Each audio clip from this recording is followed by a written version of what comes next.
Selani, 25 taong gelang, ay may kakit akit na itsira at napakadaling lapitan. Siya ay isang napakaysay na doktor ng operasyon sa peso sa ospital ng bayan sa lungsod.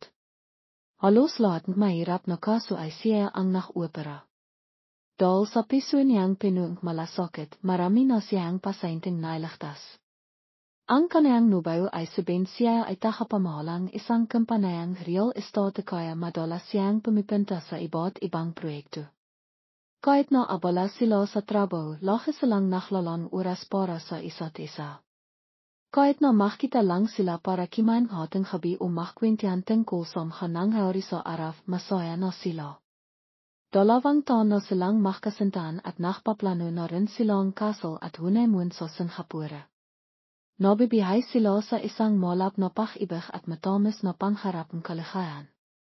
Isang araw, pumunta si Ben sa isang proyekto sa isang industrial park. Biglang may nangyari. Isang tempok ng hollow blocks na nasa siyam na palapag ang nailog at timama sa kaniyang ilo kaya nawalan siyang malay sa mismong lugar. Agad siyang dinalang makataw sa ospital. Mayroon siyang historiang sakit sa piso kaya nang dalan siya sa operating room, nalakitan siyang hininga sa mismong operating tabla. Saksi si Lani sa biglang pagkamatay kaniyang mapapanghasawa kaya labis siyang nabigla. Ang katotohanang napakasakit ay hindi niya matanggap at labis siyang nasaktan at nawalan ng pag-asa. Akala ko makakaroon tayong isang kasal na pinapangharap natin, lagi kong inabanghan ang araw na hawakan mo ang kamay ko papunta sa altar, magsasama tayo hanggang sa pagtanda. Hindi ko akalain na alis ka nang walang paalam. Ben, gemisin ko. Pakisap, hiwag mo akong iwan mag-isa. Wala akong magawa dahil hindi kita nailigtas. Niyakap ni Lani ang malamig na bangkay ni Ben at sinabi ang kahinang niya at labis na nasaktan hanggang sa nawalan siya ng malay. Nang makising siya, maayos na ring nambalsamo si Ben sa biglang pagkamatay ni Ben para kay Aling Rosa humiyo ang kaniyang mundo. Labis siyang nasasaktan. Si Ben ang kaniyang isang anak na lalaki kaya lahat ng pagmamahal niya ay ibinigay niya sa kaniya. Nahinadal mahal niya si Lani, sinibikan niyang pigilan ang kaniyang sakit para alivin siya. Sabi niya, alam kong labis kang nasasaktan, labis din akong nasasaktan hinit wala tayong magawa. Magpakatatak ko, hiwag ka nang imiyak dahil makakasama sa iyong kalisihan. Ilang araw ka nang hindi kimakain, nakalala ako sa iyo. Lani, wala na si Ben, ipagtasal na lang natin na mapayapa siyang makalis. Sa milon ngayon, ikaw na ang anak kong baba, kung may problema ka, sabihin mo lang, hiwag kang maya sa akin, sabay nating susulisainan. Naniniwala akong ayaw ni Ben na makita kang hanayan. Opo, Nay Rosa, naintindihan ko po. Masyadong biglan ang pagpanaw niya kaya labis akong nasaktan. Nginitiwag po kayong mag-alala, magpapakatatak ako, lagi kong malala si Ben, imasa ako na mapayapa siyang makalis. Pagkatapos ng libing ni Ben para na siyang walang bihay. Nakfila siyang isang langhong liyafa para pakalmain ang kaniyang sarili. Kasabay nito, ang kaniyang mahandang pag-ibig at kaligayahan ay biglang naklaw. Labis siyang nasaktan kaya lagi siyang malungkot at nawawalan ng pag-asa. Ang alala ni Ben ay laging nasa isip niya. Naalala ko noong inakitang nakita, ang iyong mata na kimikinang at ang iyong masayang ngiti ay imakaw ng puso ko. Sinimilan nating alaman ang hagistong isa't isa. Naalala ko na gusto mong iminom kapang walang asakaltivang imaha, alam mo na gusto kong mamasal kaya araw-araw kang naklalang oras para makasama ako. Nakmalan tayo nang kong magsasama habang bihay. Ngayon wala ka na, talahang isa ako at walang kasama, hindi ko alam kung kanino ko ibabahagi ang aking kasiyahan at kalangkitan. Parang nadirok ang puso ko. Bakit napakasama ng Diyos, bakit niya tayo pinahiwalay? Walang laman ang kaniyang isip, pinuwing makaalala tungkol kay Ben at labis na kawalan pag-asa.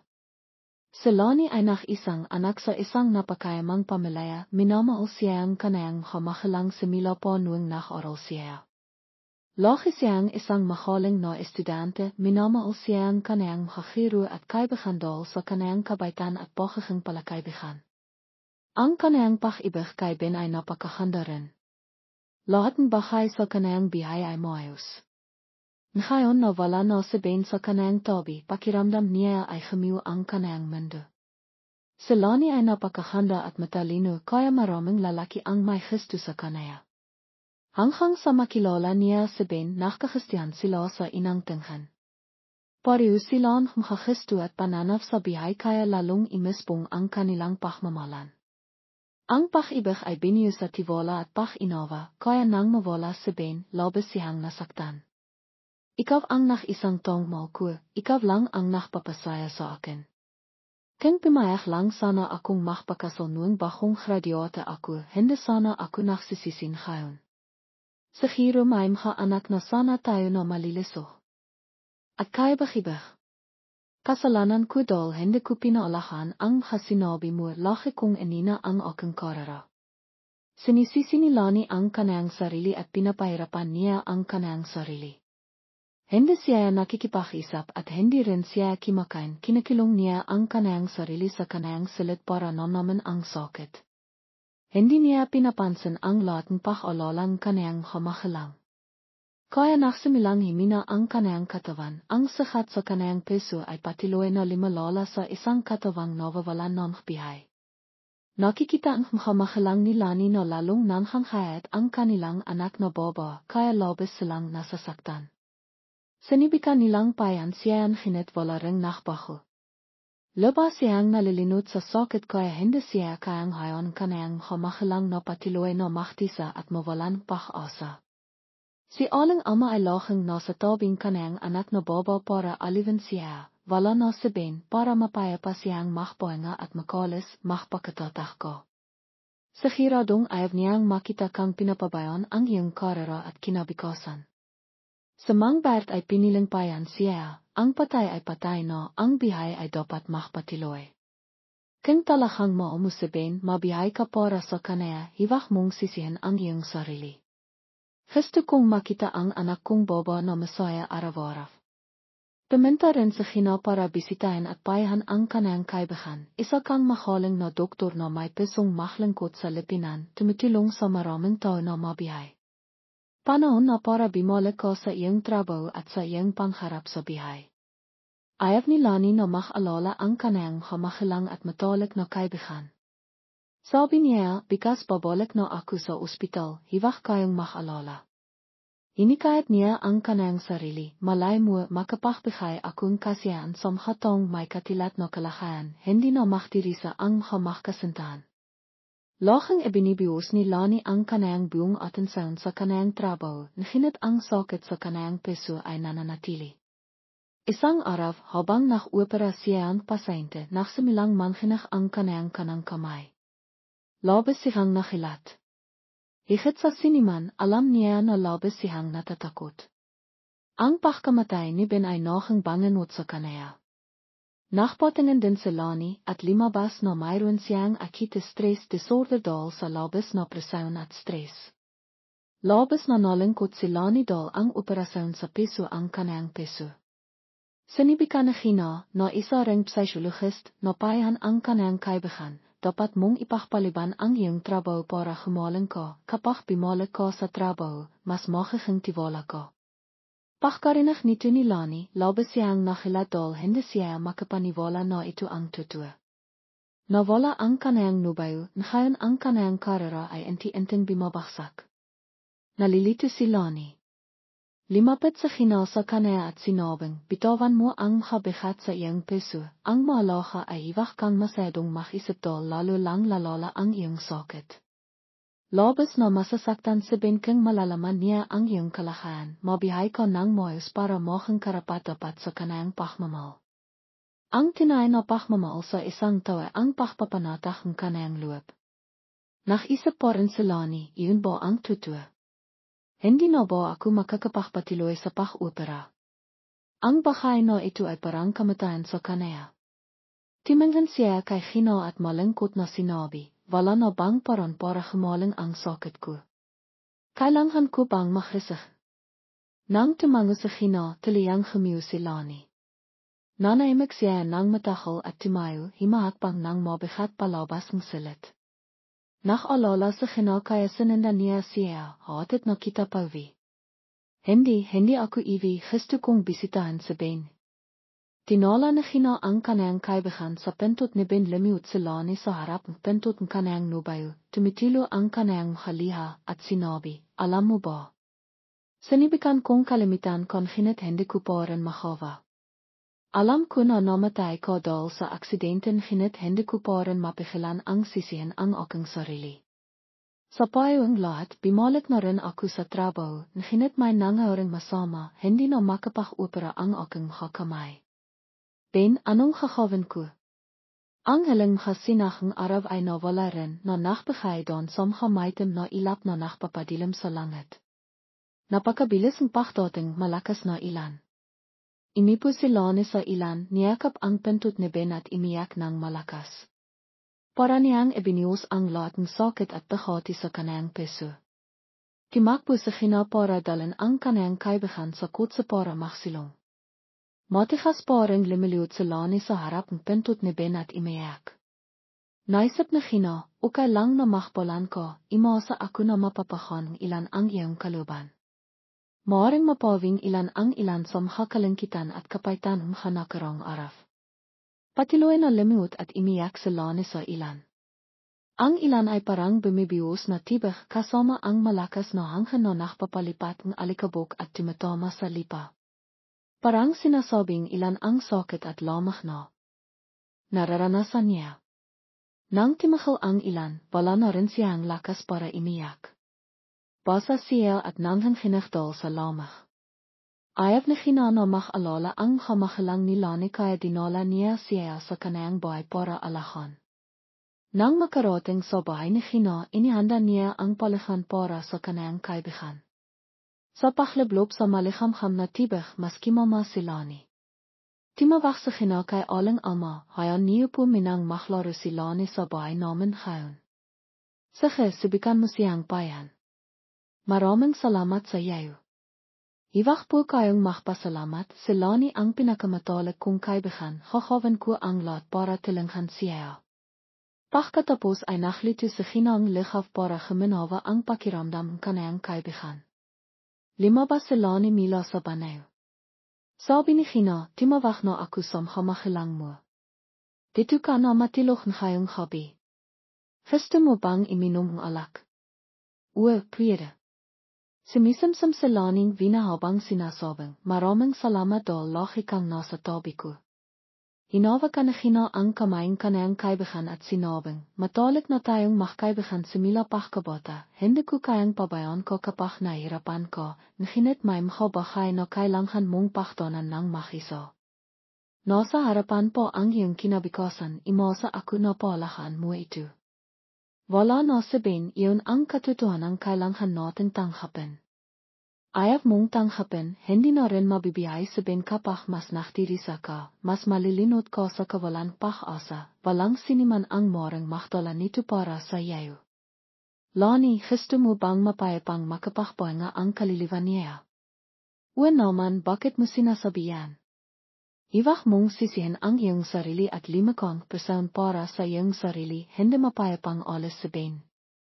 Ibinawa ni Lani ang kanang basong alak sa mesa, nakisip ng matahal at sinabing, nakikitom na ako. Mayroon ka bang makakain? Naisip na Gina na kailangan ni Lani panahon para namnaman ang kanang sinabi kaya hinaan niyang imipo siya ng makisa. Pumunta siya sa kusina at pagkatapos ng ilang sandali ay naklabas siya ang isang mangkok ng mainit na seafood porridge. Masarap na kimain si Lani. Timingan sa kanang matalik na kaibigan na may pasasalamat at sinabing napag-isipan ko na.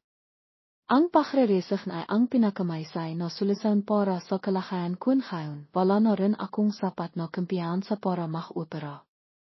Suportado kita, ano ang kaplano mo? San ngayon iyon mina mag-isip po ako. May panahon para sa lahat, hiwak kang magmadali. Nachviling resignasyon sa Lani sa ospital, nang marinig itong kanang kamahilang, labis silang nakalala. Pagkatapos hapinan, habang nakupo ang buong pamilya at kimakan pritas, nagtanong si Aling ama sa kanyang anak na baba, nagrisihan ka na ba talaga? Opo, nay, bakit po? Gusto mo bang magpahinga? Sa aking palagay, magpili kami ng temporary liafe na kakainang natilian kang imalis. Maaari kang magpakasan para makalimot pagkalipas ng ilang panahon, makakalimutan mo ang iyong sugat sa peso, makinig ka sa akin. Makang nag-alala si Lani at pakot niyang sinabi, naintindihan ko ang aking sarili na kailangan kong magpakalma para mag-isip. Ang trabaho sa ospital ay may kinalaman sa biyayang hataw, natatakot ako na hindi ko ito malampasan, kung may mga orang masama na makakapekto sa ospital, pagsisisihan ko. Determinado na si Lani, kaya nagpasaya na rin si Aling ama na tanggapin ito. Pinaya ni Mang Bert ang kanyang asawa, masyadong malalim ang kanyang pag-ibig kay Ben, hindi tayo dapat magmadali dahil baka may mga orang masama. Araw-araw biyong pusong naglilito si Mang Bert pakkan para kay Lani, kahit alam niyang hindi siya kimakain, nagpapatuloy pa rin siya. Limipas ang isang biwan, patuloy na kinikilong ni Lani ang kanyang sarili sa kanyang silid. Sinibikan niyang hanapin sa kanyang alala para mapanatili ang imuang kanyang nubayo. Tinitingnan ang kaalala sa pagitan niya at ni Ben, tinitingnan ang petsa sa halarawan, natanto niya na si Ben ay isa na lamang imuha, isang alala. Hindi malaga kung kano ako maktisa, walang kalihan, hindi na siya milang mabibihay at ayaw niya rin akong makita na ganito ako kasama. Pagkalipas ng 2 biwan, mas pumiti ang kanyang acute stress disorder. Payo ni Gina sa kanyang kaibigan, kung gusto mong tiliyang gemaling, dapat kang pumunta sa ibang bansa. Sa England, mayroon akong isang kaibigan na psychologist na pakaysay niya sa pagpapagaling ng trauma tulad ng iyong kalagayan. Sige, ibigay mo sa akin ang kanyang adres. Gusto kong mag-aral sa England para maging mas tiwala kapag bumalik ako bilang doktor. Maganda yan. Kailan ka lilipat? Siguro sa susunod na linggo kapag natapos ko na ang papeles. Alam na ba ito ang kamahilang mo? Sasabihin ko sa kanila mamayang gabi. Iwag kang mag-alala, hindi na ako gagawang magbagay na hindi ko pinag-isipan. Ngimiti sa Gina sa kanyang kaibigan at tumango. Pagkatapos kimain hapinan, nag-isip ang pamilya ni Lani, seryoso ang kanyang maka, nay, tay, balak kong pumunta sa England para mag-aral ng 2 taon para mapanlat ang aking kasanayan. Tumango sa Mang Bert sa kanyang anak na baba at sinabing, napakanlat ng medisinan ngayon. Natutiwa ako na alam mo kung paano linanghan at panlaran ang iyong kakayan, mas makakaroon kang makapagkakataon sa trabaho sa hinaharap. Yan din ang inisip ko po, salamat sa pagsisiporta niyo sa akin. Naisip ni Aling ama ang paklayong kanyang anak na baba kaya nalungkot siya, kano ka katahal balak pumunta. Siguro ka 2 taon, nay. Ganon katahal, anak. 2 taon lang yun, nay, mabilis lang ang oras. Nakalala pa rin ako. Malaki ka na, hiwag kang mag-alala, madalas akong tatawag para bisitahin ko. Limipat si Lani sa England sa susunod na linggo. Pagkatapos niyang makayos, nakipag-ugnayan siya sa paralan at sa doktor na ipinakilala ni Gina. Sinabi ni Robert na bumibiti ang kanyang kondisyon, kailangan lang niyang magpakamot ng mga 2 biwan para gumaling. Natiwa si Lani, nakita niya na mas malapit na siya sa pagkakataong makabalik bilang doktor. Sabi niya, salamat, lahat ako imasa sa iyo. Si Robert ay isang dalibhasa sa acute stress disorder. Siya ay isang lalaking British na nasa edad 50. Nakita sila ni Gina sa maraming medical na komperensya. Labas niyang hinaangkan ang kanyang talento. Nagang matalik din silang magkaibigan. Inimbitahan na rin siya ni Robert na magtrabaho sa England na tumangha siya. Sa pagkakataong ito, itiniring ni Gina na nakatilong siya kay Lani. Masaya siyang timawag sa kanyang matalik na kaibigan, nakilala ko na si Robert, napakapalakaibigan niya. Anong sabi niya tungkol sa iyong kondisyon? Gagamitin ako sa loob ng 2 biwan at gagaling ako. Medeu abola ang bihai dol sa pachoral at papapahamot nginit masaya aku. Nakampanta aku nang marinig ko yan. Timawagten silani sa kanang mamahalang para ibalita ang mahandang balita, nag-aral akong operasyon para sa makabihirang kasong sakit sa puso. Sa pag-aral sa England nakikita ko na mas limalawak ang aking kaalaman. Nagtanong si aling ama sa kanang anak na baba, malamig ba sa England, anak? Kailangan mo bang magpadala akong damit? Sanay ka na ba sa pagkanduan? Inihanda ko na ang lahat. Hindi naman mahirap kainin ang pakkan dito, madali akong kimain, hiwag kang mag-alala sa akin. Hindi timahal sa pag-isip ang mag-ina. Saka lang nakasingit sa mangbert, ukay ko ba? Ukay po ako tay mag-ingat kayo sa inyong kalisahan. Tatawag ako sa ibang araw dal 6 na oras ang pagitan ng ating oras. Kapag timawag sila ni sa kanang hamahalang sa ika-12 ng imaha, nahanda na rin siya para pimasok sa paralan. Maraming bahay na kailangang sanayin, ngunit nakikita niyang napakasaya.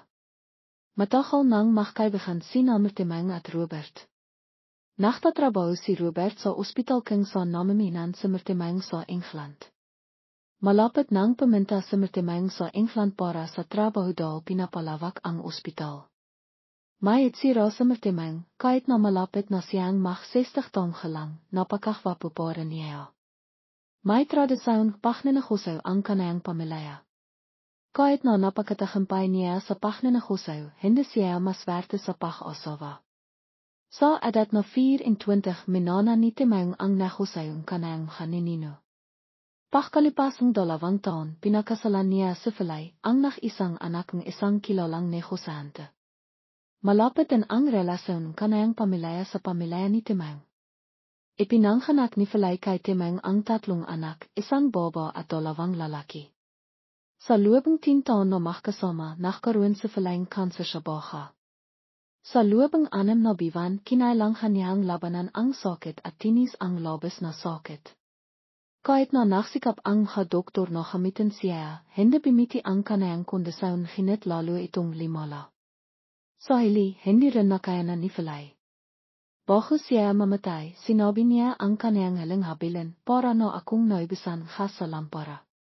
Kung mawawala ako, hiwag kang malingkot at magdalamati dahil sa akin.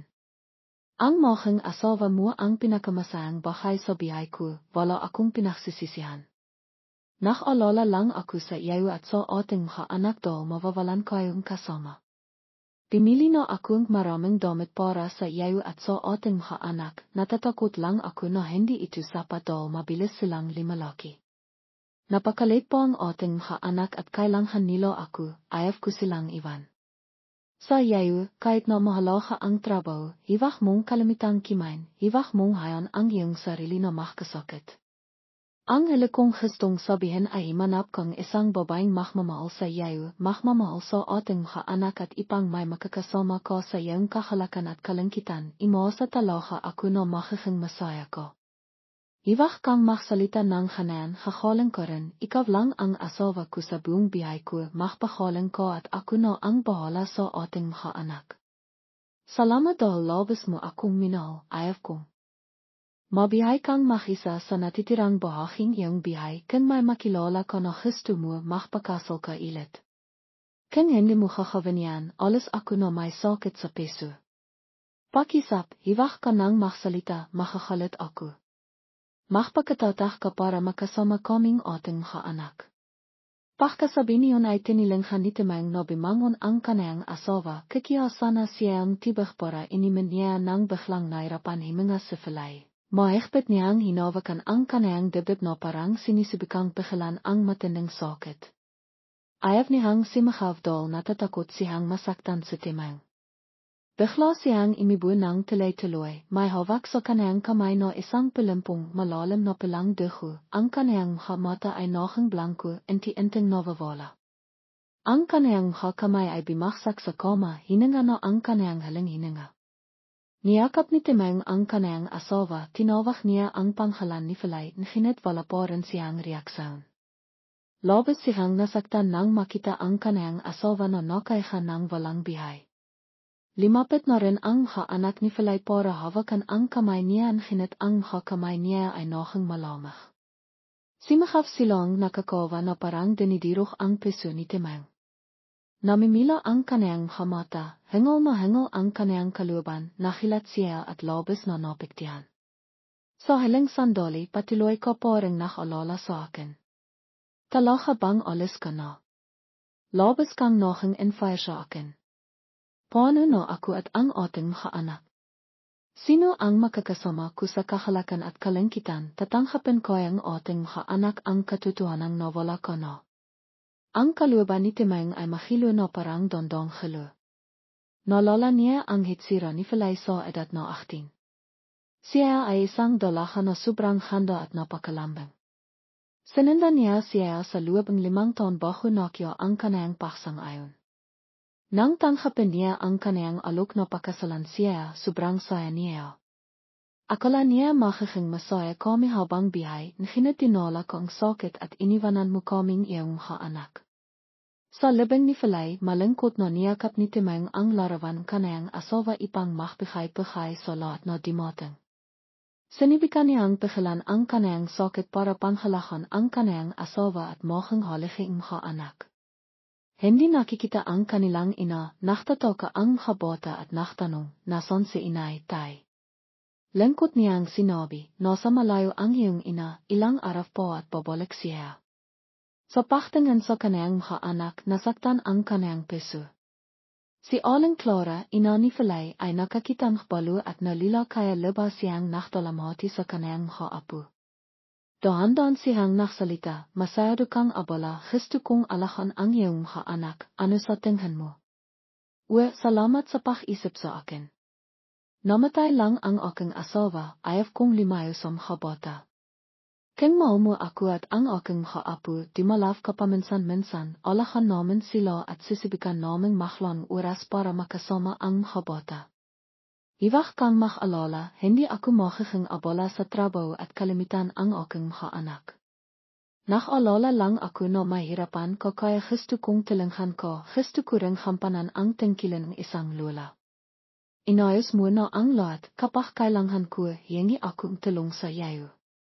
Nang sabihin iyon ng kanayang manihang, nakampante si Aling Clara. Sa paktangan sa kanayang mga apo na wala ng ina, labis siyang nasaktan. Nalangkot siya sa kapalaran ng kanayang anak na baba, ang kanayang asawa ay mahaling at ang kanayang mga anak ay masinirin hinit wala siyang swerte para tamasain. Nakakakilat ang senarayong tong may piting biyok na nakpapalam sa tong may berding biyok. Pagkatapos mag-alaga sa asawa, paminta lang si Timang sa trabaho at pinag-alala ang kanayang anak para mabawasan ang sakit. Kahit na pareho ang bata sa araw, mayroon siyang katilong, aya at katilong, hinit araw-araw siyang sumasama sa kanayang mga anak sa paralan. Sa hapon ay sinibikan niyang mahlang oras para sundain ang kanayang mga anak at kimain hapinan sa pamilya. Sinamaan niya ang kanayang mga anak sa bawat antas ng pag-aral. Limaki rin ang mga anak sa pagmamahal at maingat na pagtutiro niya, at pagkatapos ang mga anak ni Timang ay limaki, nakpakasal at nakakaroon ng sariling bihay. Limaka siyang sariling negosyo para sa bawat anak.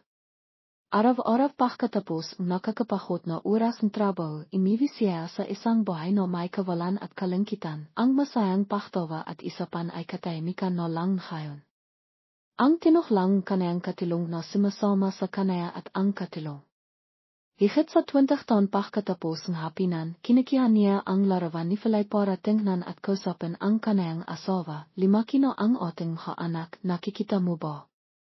Mapayapa ka na sa kabilang mundo, sana mohang mas mapayapa ka. Sa loob ng higit sa 20 taon, nohang isang sikat na negosyante siya. Kahit na isa siyang nakpalaking kanayang mga anak, mahilig pa rin siya at tinitiruan ang kanayang mga anak.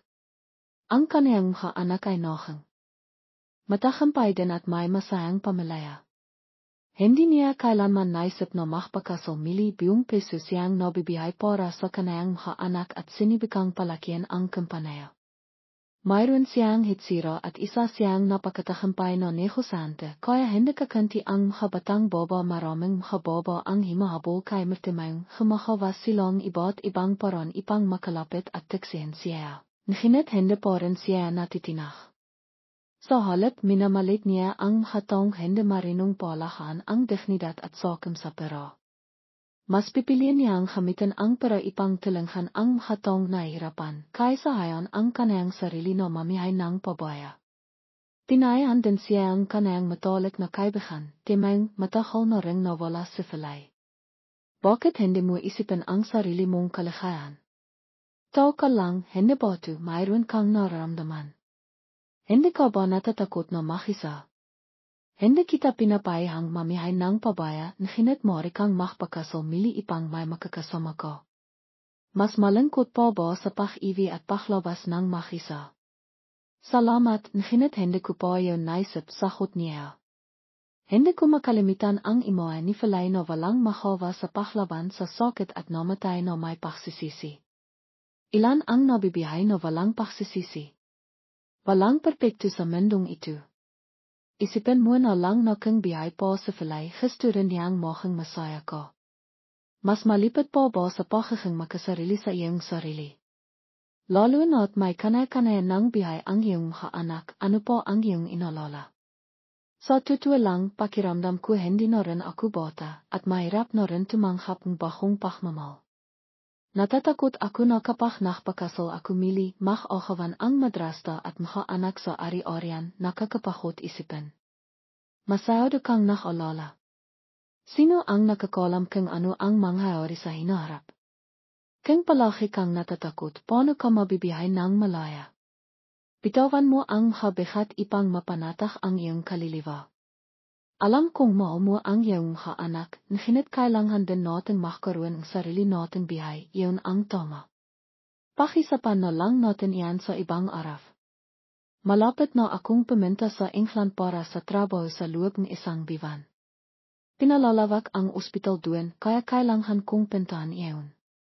Sana maging maayos ang lahat para makabalik ako agad. Pagdating sa England, nagpunta agad sa timang sa ospital para magtrabaho. Talagang may pagkakataon, ito mismo ang ospital kung sa nagtatraining si Lani ipang tapisin ang kanayang master's degree.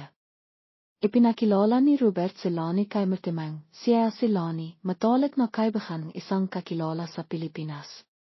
Isa rin siyang doktor na nagpakadalubhasa sa operasyon sa puso. Nakita ni Martimang ang isang baba na may magandang hitsura, elegante, mahinaon ang kilos at may matamis na ngiti. Lalo na't mayroon siyang mga mata na katilat ng kanayang asawa, kaya nakit siya sa kanaya. Tanong niya, nakpunta ko ba rito para magpagamot? Nakpunta ako rito ipang mag-aral at magpagamot, masiwerta akong binigyan ni Robert ng pagkakataong mag-aral pa ang karanasan sa ospital. Ano ang iyong pangalan? Ako si Timang, ang pangkalatang tagapamahalang ospital na ito.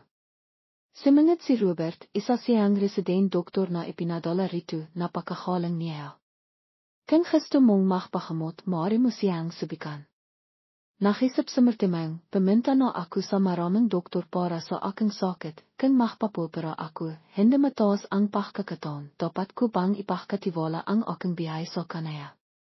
Pagkatapos ay sinabi niya nang may pag-ingat, salamat sa iyong magandang intensyon. Hayan mo minang ayusin ko ang aking trabaho, pag-isapan natin ito sa ibang araf. Nang marinig iyon ni Lani, nabawasan ang kanayang pag-alala, hindi ko pa naibabalik ang aking kumpiyansa kapag nag-opera, lalo na't kaharap ko ang isang taong may pangalan. Kung may mangyari, maaring matapos na talaga ang aking karera bilang doktor. Sa isip niya, sinabi niya, mayroon pa akong kailangang gawin, eskisama. Naramdaman ni Martimang na nasaktan siya, sinabi niya, may nasabi ba akong nakasakit sa kanaya? Ibinahayway ni Robert ang kanayang kamay at sinabing, naintindihan ko ang kanayang ikali, maring hindi pa siya ganong kumpiyansa. Ayaw kong ibinayag ang kalagayan ng pasyente, ngunit napakabait ni Lani. Naging interesado si Martimang sa mga sinabi ni Robert, ngunit naisip niya na hindi siya dapat magtanong tungkol sa pribadong bihayang ibang tao. Pag katapos ang 3 linggo ang pag-ayos ng trabaho, natapos nimertimay ang pagpapalawak ng kampanaya. Hindi inaasahan, bumalik ang kanayang sakit sa puso, ang matagalang hirap na pahinga ay nakdulot sa kanayang matinding sakit. Nakasakit siya noong habang yun, kaya agad siyang dinalang kanayang katulong sa ospital. Dahil kailangan nimertimay ang akarang operasyon sa puso, tinawagan ni Robert Celani, mayroon kaming akarang operasyon sa ospital, nahinit malayo ang mga doktor, maaari mo ba kaming tulungan? Nang marinig niya na may nanghang kailangan tulong, hindi na siya nakisip at pimayak, pipinta na ako agad. Pagdating niya doon, nalaman niyang ang pasyente ay sumertimang. Ayon sa pangkalatang pagsisiring doktor, malala ang sakit ni Mertimang sa puso, kailangan nila ni na magsakawang operasyon para mahing mayos ang dalawang dugo, ipang mapabiti ang kalagayan ng pasyente. Kimia siyang malisok na kraft sa dalian dugo mila sa ikat ipang hawang tulay, ang dalawang utsayhan ay timawit sa siksaon ng dalian na makitit. Ito ang pinakamoderno at epektibong paraan ng operasyon. Nang sirinya ito, ang puso ng pasyente ay nakakiyang sapat na dugo. Pagkatapos ng higit sa 6 na oras, nahang matagumpay ang operasyon. Natiwa Celani at Simahaf nakawako. Timankan siya nang mabiti sa kanayang hakamay pagkatapos ng halos 2 taon mila noong nabigo siya sa pag-opera kay Sonay, nalampasan niya ang psikolohikal na hadlang noong nak-opera siya ang pasyente. Ngimiti siya habang tumitilo ang kanayang liha, iyon ang mahalihang kalagayan. Pinalakpakan niya ang kanayang sarili, sa wakas, kaya ko nang makbalik ng kumpiyansa kapag nak-opera. Nang makising sa Mertimang, hindi na siya hirap himinga at nahilo tulad ng dati. Gusto niyang makita ang doktor ipang magpasalamat at nalaman niyang Celani ang nak-opera sa kanaya. Nakilat siya, dahil mahirap paniwalaan na ang isang batang doktor ay may kanwang kahalangang kasanayan. Nang bisitahin siya ni Lani, sinabi ni Mertimang, maraming salamat sa pagliligtas mo sa aking bihay. Iwag kang mag-alala, iyon ang responsibilidad ng isang doktor. May balak ka bang bumalik sa Pilipinas para magtrabaho? Nakpunta lang ako rito para mag-training, babalik ako sa aking bansa pagkatapos ng aking pag-aaral. Mabilis kang humaling, makakalabas ka na sa ospital sa loob ng 1 buwan. Kailan ka matatapos mag-aral? Sa loob ng 2 buwan. Magpahinga ka. Mayroon din akong pribadong ospital sa Pilipinas, may kakilangan sa kahawaran, peso sa hatong mahisay na tulad mo. Gusto kitang imbitahan na magtrabaho sa aking ospital. Salamat sa iyong mahandang intensyon, pag-isapan natin yan sa ibang araw, dapat mong bagang pansin ang iyong kalisahan. Sinasabi ko ito ng totoo, hindi lamang bilang pakikipagkaibigan, imaasa ako na pag-isipan mo magiging karanghalan para sa aking ospital na magkaroon ng isang mahaling na doktor na tulad mo. Ngimiti ng malaki si Lani at sinabing, kung sinabi mo na yan, pag-isipan ko, salamat sa pagbibigay sa aking pagkakataon. Imaasa ako na malapit na akong makatanggap ng mahandang balita mula sa iyo. Mayroon pa akong kailangang gawin, eskisama. Imaasa ako na malapit na akong makatanggap ng mahandang balita mula sa iyo. Imaasa ako na malapit na akong makatanggap ng mahandang balita mula sa iyo. Eskisama. Pagkatapos ng 1 buwan ay nakalabas na sa Mertimang sa ospital nang makita ilit si Lani, sinabi niya, libos akong nakapapasalamat sa iyo kung hindi dahil sa iyo sa paghamot sa akin sa oras, hindi sana ako nakaligtas. Babalik na ako sa bansa bikas kaya kailangan kong magpaalam sa iyo, hihintayin ko ang iyong pagdating para pimirman kontrata, ito ang aking business card. Labas na nakilat si Lani, nailigtas na niya ang maraming tao at wala pang pasyente na nakapapasalamat ng ganito, bahaging nantig ang buses niya, hiwag kang masyadong mag-alala tungkol sa pagliligtas ko sa iyo, iyon ang responsibilidad ko. Hindi mo ako kailangang siklian, mahiya ako.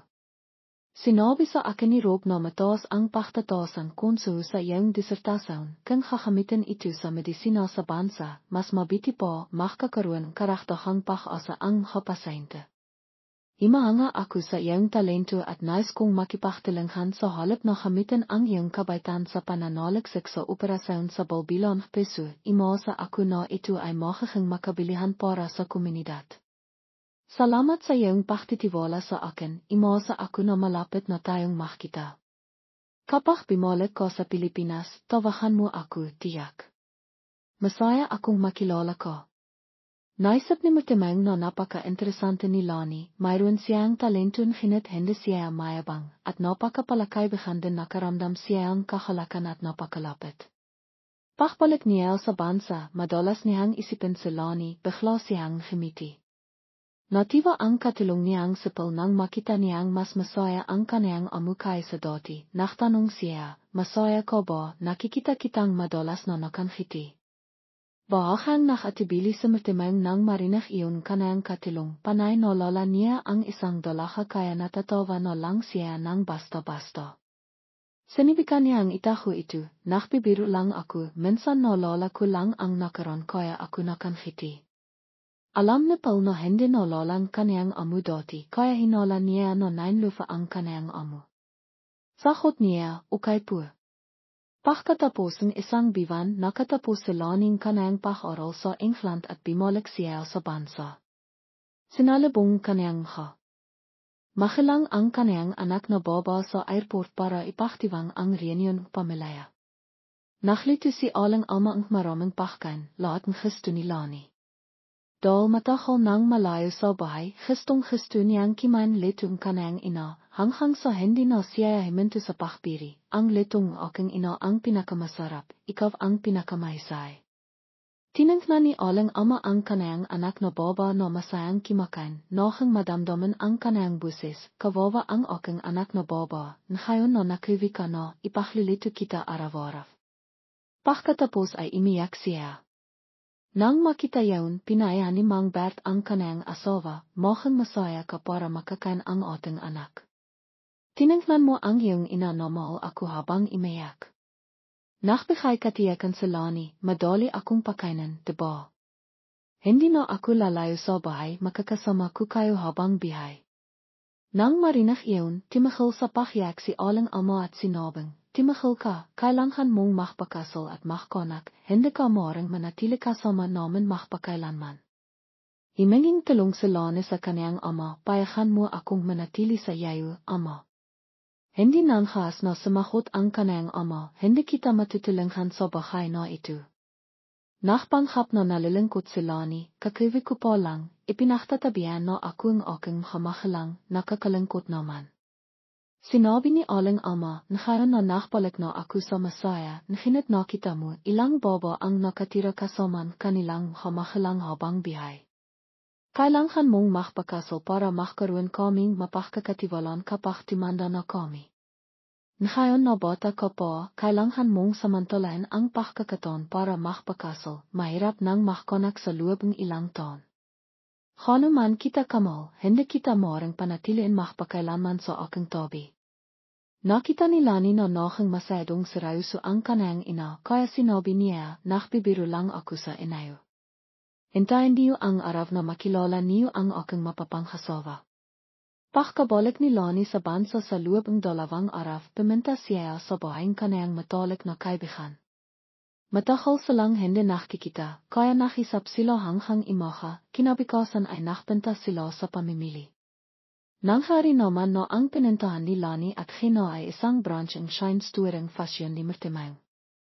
Papunta sana sa Mutimang para tingnan ang habahong produkto dito. Habang pumipili ang damit, may narinig siyang kaayabak na papalapit sa kanaya. Hindi pa timitingin si Lani nang marinig niya ang isang buses ng lalaki na tumatawag sa kanayang panghalan, ikaw ba si Lani?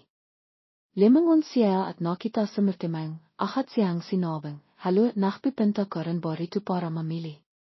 Hindi, may ginagawa ako rito. Bakit hindi mo ako tinawagan nang bumalik ka sa bansa? Marami akong ginagawa kaya nakalimutan ko. May oras ka ba ngayong hobby? Gusto kitang imbitahan para kimain. Sagot ni Lani, pamanan mayroon na akong kasunduan. Kung ngayon libre ka ba bikas ng hobby? Biglang naisip nilani na naging mabait na sa kanaya, kaya hindi siya dapat tumanggi, mahina niyang sinabi, magiging libre ako. Labas na nativa sa martimang, sabik siyang sinabi, pwede ba kitang sundain? Pwede. Saan ka nakatira? Rizal Avenue. Kung ngayon makita tayo bikas ang hobby sa ika-700, may gagawin po ako, Palam. Okay, Palam. Hindi alam na kung sino ang kausap ni Lani, nagtataka siya at nagtanong, sino ang kausap mo kanina? Isa siyang kakilala na nakilala ko sa England. Hanuin ba, may napili ka na bang damit? Matagal na akong hindi namimili, hindi ko alam kung ano ang dapat kong pilin. Maaari mo ba akong tulungan, hiwag masyadong kapansin-pansin?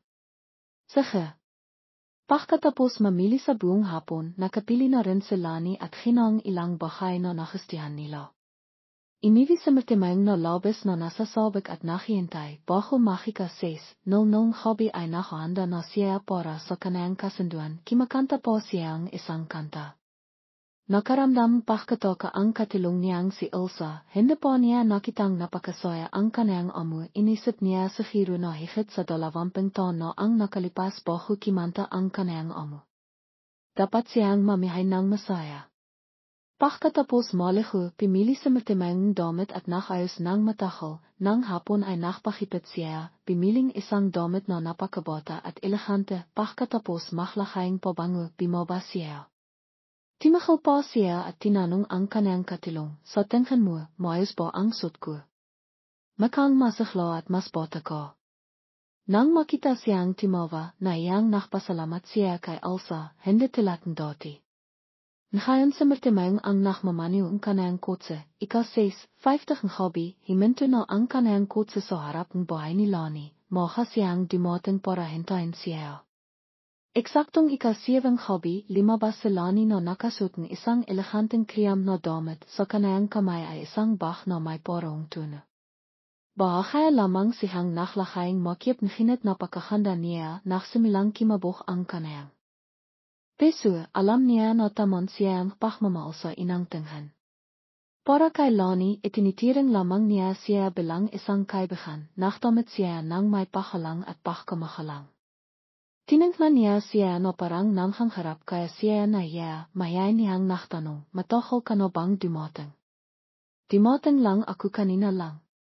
Binuksan niya ang pintong kotse para kay Lani at sinabing, pumasok ka. Habang nagmamaniw sa martimang, paminsan-minsan ay sumisilip si Lani kay martimang, nakita niya na mas iba siya kaysa dati, mas bata at masigla ang kanyang pananamit, nais din at nakipitan ang kanyang bihok ayon sa modernong estilo. Nalalaman niya na palihim siyang tinitingnan, kaya naiya siya at tinanong siya, mayroon ka bang plano para sa iyong trabaho? Sa ngayon, wala po akong plano, gusto ko minang magpahinga bago magsimilang magtrabaho. Ano po ang mahanda kaysa bahan ang iyong sariling oras kung mayroon kang oras? Naisip ni martimang na napakabigas ang pag-isip ni Lani, hindi niya alam kung ano ang nangyari sa kanaya dati na himantong sa pagpapahamot ng psikolohikal sa ibang bansa. Sa kasalikihan, natiklasan niya na mayroon siyang napaka-praktikal na paraan pamimihay, naisip siya nang hindi nakpapakita, pumunta sila sa isang maranghang restaurant. Hinayaan niya si Lani na mag-order mina, isa pa sa makakatwang pangyayari ay gusto rin ni Lani ang lobster katilat ng kanyang asawa. Sa ina ay nakit siya dahil mayroon siyang mata na katilat ng kanyang imong asawa at ngayon mas gusto niya si Lani dahil sa kanyang lambing at pagiging elegante. Habang kimakan sila at nakisap, tinanong siya ni martimang ng diretso, mayroon ka na bang pamilya, Lani? Bahaya siyang lumingkot, ang kanyang mata ay tumitingin sa malayo ng malungkot, nahihirapan ang kanyang buses, dapat ay mayroon na akong pamilayan ngayon. Sa nakita niya ang hitsira ni Lani, alam ni martimang na nagtanong siyang hindi dapat itanong, ahat siyang himinging tawad, patawarin mo ako, maaaring nagtanong ako tungkol sa iyong malungkot na karanasan. Okay lang, 2 taon na ang nakalipas. Magkaibigan tayo, hiwag kang mag-alala. Tama ka, hindi na natin maaaring bahian ang nakaraan, dapat tingnan ng isang tao ang hinaharap. Siguro ikaw ay isang matagumpay na negosyante at dapat ay mayroon kang isang masayang pamilya. Nang marinig niya ang kalangkitan sa kanayang buses. Tama, nagkaroon akong isang napakasayang pamilya. Nagmalan kami ni Filay at nagpakasal, masaya kami sa loob ng 10 taon nang namatay ang aking asawa dahil sa kanser sa baga, naktisa ako nang higit sa 20 taon na buong puso kong inalahan ang aking mga anak, limaki na silang ngayon. Ikaw naman, bakit ka nagpunta sa England para magpagamot ng psikolikal? Bago ang arawang kasal, nagkaroon ng aksidente ang aking nubayo at namatay, dahil hindi ko siya nailigtas kaya sobrang sinisisi ko ang aking sarili. Doktor ako at walang makawa nang nakita ko siyang namatay sa aking harapan, siya ang aking inang pag-ibig at ang aking buong kabataan, minahal ko lang siya noong dalaga pa ako. Marami kaming plano para sa hinaharap, ngunit bigla siyang namatay kaya nawalan akong pag-asa para bang gumiw ang mundo sa paligid ko. Pinahirapan ko ang aking sarili at naktisa dahil sa pagmamahal sa kanya, pinabayaan ko ang lahat dahil masyado akong pagod ang negatibong salubin sa mahabang panahon sa bawat pagkakataon na tumayo ako sa operasyon, masakit ako. Nanghinig ang aking kamay. Nagfila akong liyafa para ayusin ang aking kalooban ngunit walang silbi dahil hindi ko malimitan ang sakit na mawalan ng aking nubayo kaya nagkaroon akong matinding psikolikal na trauma. Nagpagamot ako sa bansa ngunit hindi ako gumaling, mayroon akong kaibigan na nagpakilala sa akin kay Robert, masiwerte ako na gumaling ako sa kanya kaya maaari na akong magtrabaho bilang doktor. Ang iyong pagmamahal ay napakalalim kaya ako natamaan. Siguro para tayong may malalim na damdamin. Salamat sa tingin ko mahal mo talaga ang iyong asawa at mahal mo ang iyong anak. Bihira sa isang lalaki ang nakakawa ang kabahay na tulad mo. Hinaangkan ko ang iyong katapatan. Salamat sa pagkakan at pakikipag-isap sa akin. Pagkatapos kimain, inihatid ni Mirtimang si Lani sa bahay. Nang binuksan niya ang pinto para bumaba, tinanong niya siya, napag-isipan mo na ba ang aking alok? Bigyan mo akong karagdagang panahon, sasakitin kita sa susunod na linggo. Hihintayin ko ang magandang balita mula sa iyo, Paula. Nang lumabas siya sa banyo, nakita niya ang text ni Mirtimang na nagpapadala sa kanayang isang magandang hobby, mahalang din siyang sumagot, salamat, ikaw rin. Katatapos pa lang niyang sakitin ang text mensahe ng may kimatok, lumapit siya para buksan ito at nagtanong si aling ama, pwede bang pumasok, anak? Pwede pong pumasok, nay. Mayroon ka na bang plano para sa iyong trabaho, anak? Inawakan ni Lani ang kamay at sumandal sa balikat ni aling ama. Ang kanayang buses ay naklalambing, gusto ko minang magpahinga bago himinging trabaho, okay lang ba, nay? Nitong nakarang araw palaging naalala ang iyong kamahalangkang handa ka na bang magsimula ilit kaya tiwang-tiwa akong marinig ka. Lani, kahit na ang hababa ay dapat magkaroon ng sariling karera, ang mas modernong kababayan ay dapat na malaya kahit na mayroon kang asawa pagkatapos, ayaw kong isakripisayo mo ang iyong karera para maging isang may bahay. Magiging nakakainip yun, mas maganda pang maging abala kaysa manatili sa bahay. Imasa ako na masaya kang mamimihay ng malaya nang hindi napipilitan. Naintindihan ko na, salamat sa iyo, nay. Niyakap ni Lani ang kanayang ina at naramdaman ang pagmamahal na inilaan niya sa kanaya. Pinayahan ni aling ama ang kanayang anak na baba, nakaroon na ang nakalipas na 2 taon, hayaan mong manahimik ang nakaraan. Kung may mabait sa iyo, bigyan mo ang iyong sariling pagkakataon, naniniwala ako na magiging masaya ka. Hindi na ako nalilingkot o naktirisa kapag naalala ko siya, ikinalilingkot ko lang ang maikling bihay na ito. Pagdating sa kanaya, talagang mayroon kaming kapalaran. Ang damdamin ay ang pinakamahirap sabihin sa mundong ito, ang maalaga ay hindi ako nagsisisi. Okay nay, matilok na ako, huwag nay.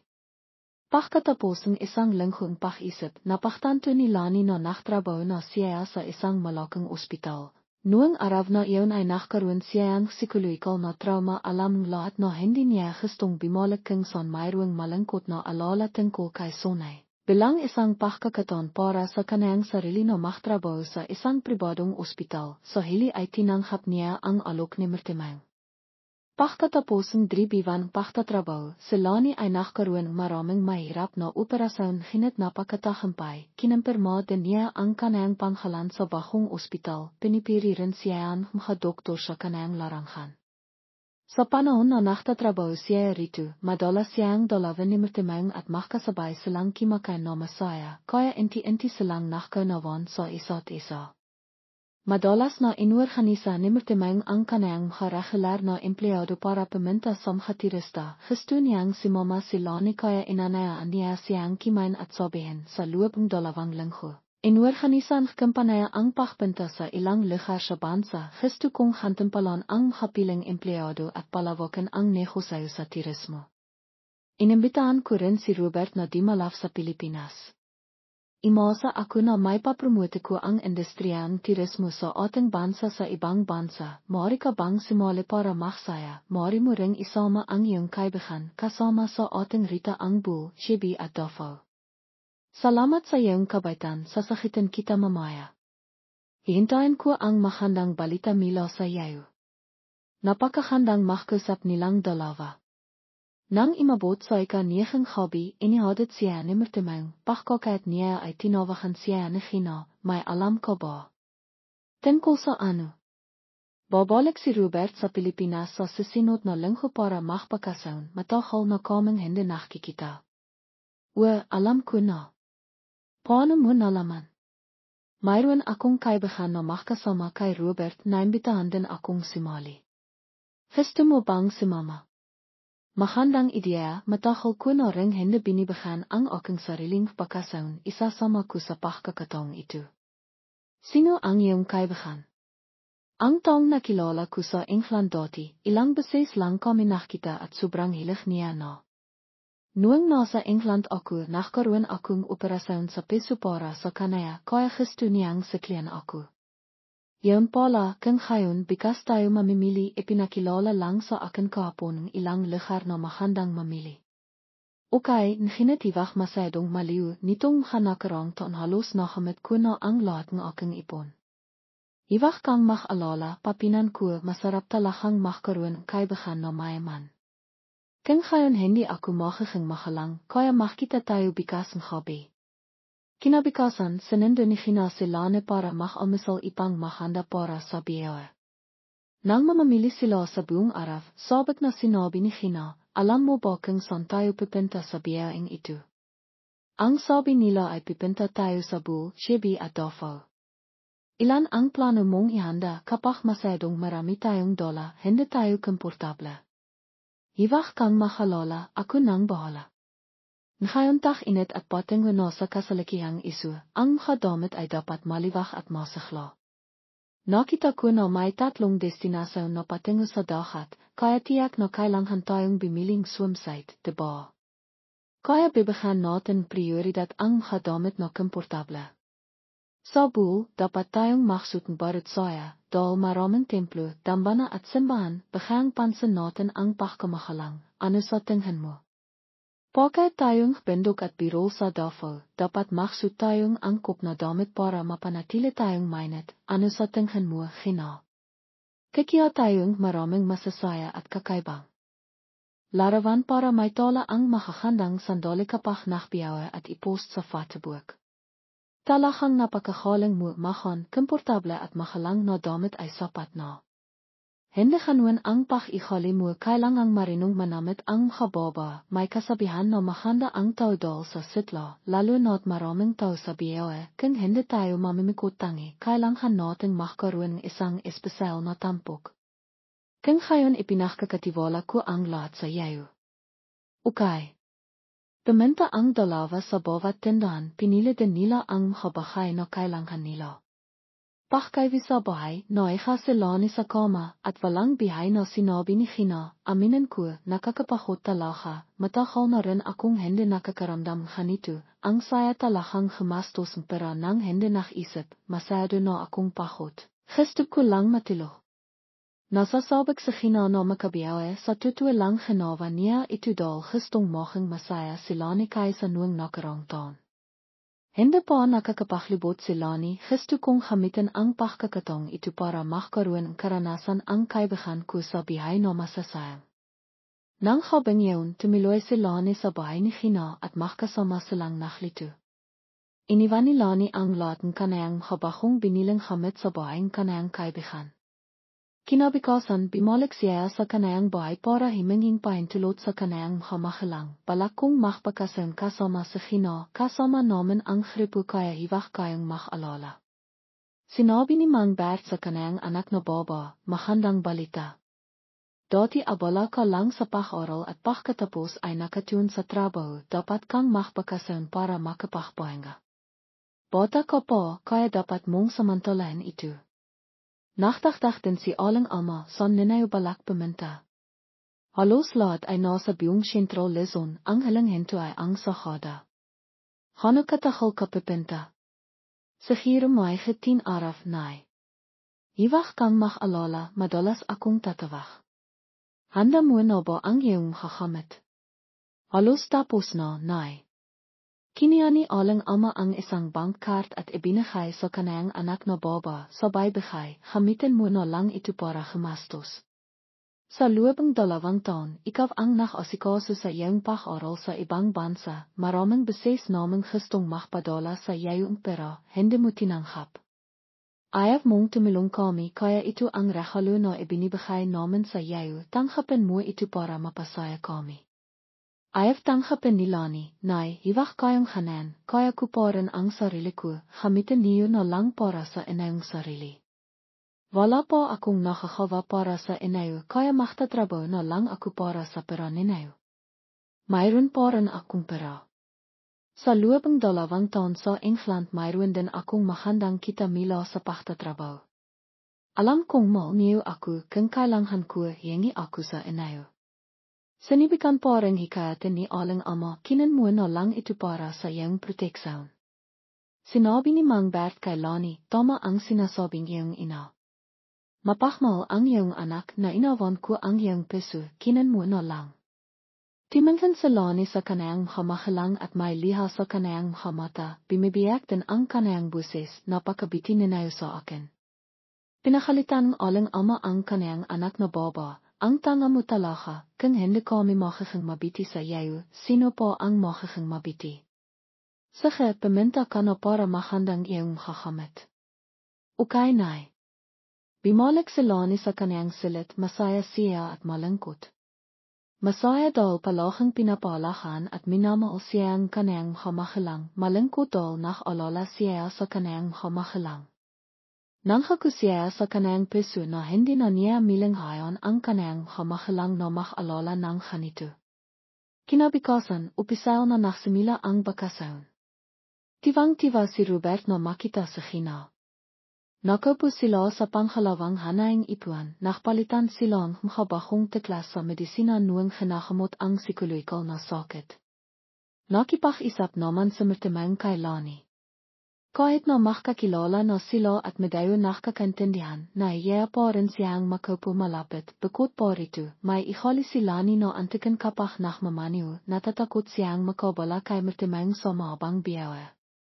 Tahimik na pinakalitan ni Lani sa Gina, bakit si mama ang babaeng ito para makaupo kasama ni Robert.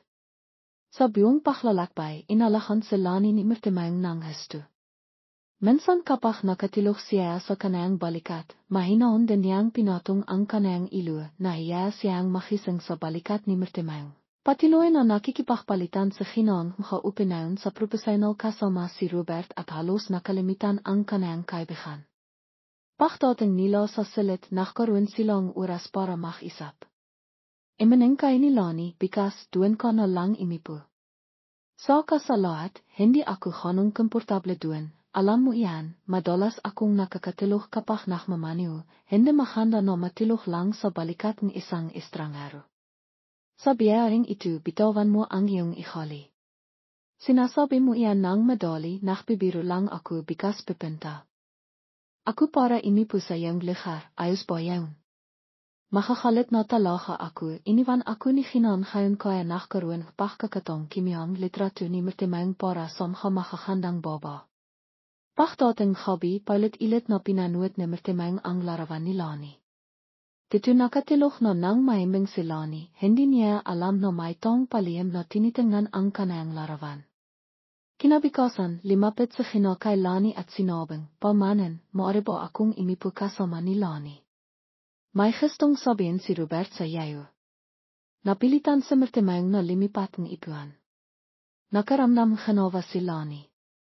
Samga sandaling pachinto, laching binibegang pansin di mertemang ang lahat, pagkatapos ilang arawang pakikipag ignayan, napachtanto ni Lani na napakabait at nakmamalasakit ni mertemang, tinrato niya ang lahat sa kampanaya.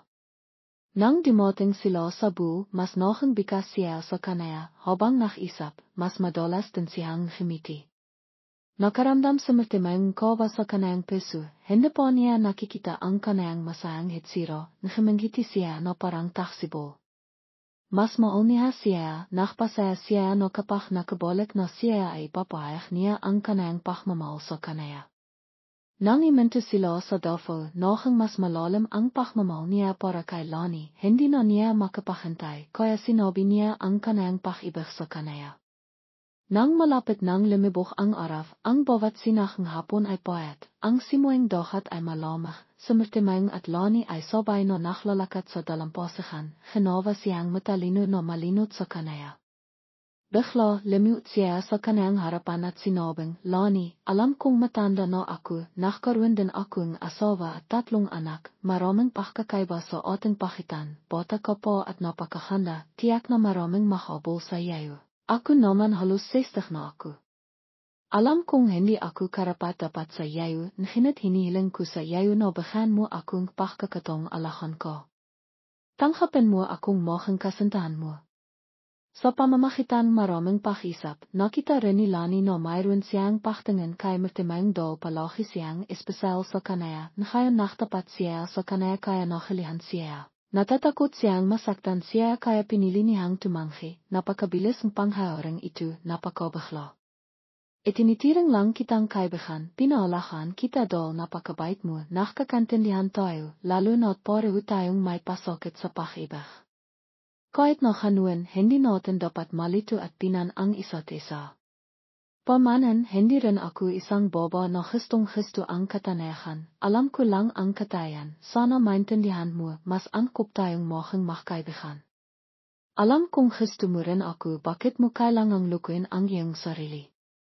Samga sandaling kasama mo ako, napakahandang iyong pagtawa, natiklasan ko rin na palagi mo akong hinahanap kapag wala ako, madalas mo ring tinatanong si Robert tungkol sa akin, bakit mo kailangang linlangin ang iyong sarili? Ano ang kinatatakitan mo, sabay nating malalampasan ito?